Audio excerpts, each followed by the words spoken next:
All right, tomorrow we end the month of November and as well climatological, meteorological autumn, and we're going to do so for the month with a rainfall deficit, but for the fall season, a surplus of over 4 inches, over 4.5 inches of rain, and certainly for the year, still in a surplus. Our headlines tonight, of course, include not only milder weather tomorrow, but a day that features dry and bright weather, so plenty of sunshine for our Thursday.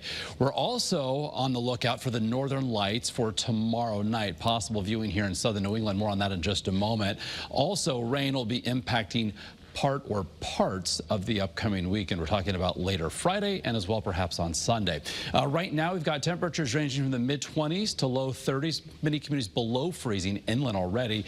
Low and mid-30s along the 95 corridor. Winds are up out of the west and southwest in many locations, 5 to 10 miles an hour. New Haven right now at 12 miles an hour. But that wind direction, while it makes the air feel a little bit colder right now, it will bring in milder air for tomorrow as temperatures go back to near normal levels.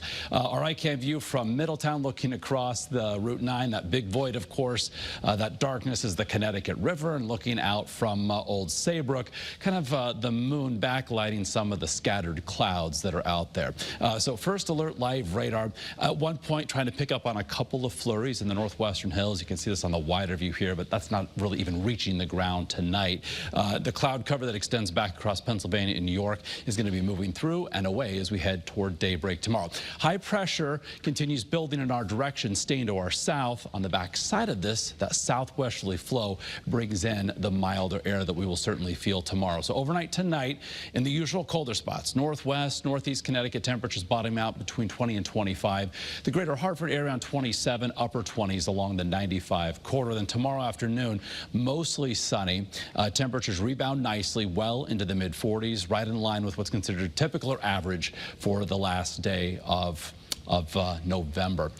So with regard to the northern lights, basically yesterday a solar flare has now prompted a geomagnetic storm watch. So the farther north you go, the higher likelihood of perhaps viewing the northern light. That's really the case up near the Canadian border and points northward. Across here, southern New England, certainly the possibility. This is tomorrow night into early Friday morning. Unfortunately, our sky will be clear, so if you're going to try to capture this, you want to get away from any sort of artificial light and look toward the north. And you can see on First Alert Futurecast Friday morning as we head toward daybreak and points thereafter. While we start the day dry with some sun, we cloud up as soon as, say, lunchtime, and then points thereafter toward and, say, after sunset. You can see the scattered nature of the showers that are going to be working in. So if you have Friday evening plans, could be dodging some raindrops. Temperatures on Friday could get up to perhaps even close to the 50-degree mark. And then as we head into Saturday, any of that rain from Friday is over. Mostly cloudy Saturday. High temperatures 50 to 55, so a mild start to the weekend. The shower chance on Saturday pretty slim. For Sunday, there's a better chance for showers through the afternoon and evening. But there are still some model discrepancies. The European showing more of an isolated, less robust potential. Meanwhile, more decent slug of moisture working across the region on the American model. So regardless, plan for at least some scattered showers as we close out the weekend. High Sunday, mid and upper 40s. Some showers could linger into Monday. With the change in wind direction and enough clearing, with enough sun, Monday afternoon, we could pop to between 50 and 55. Tuesday, we're back in the 40s. They're going to be watching a storm system for Wednesday of next week. Based on where an area of low pressure develops relative to Connecticut and how it tracks could dictate if and what type of precip we could have. Much more on that, of course, in the days ahead. Mark, thank you.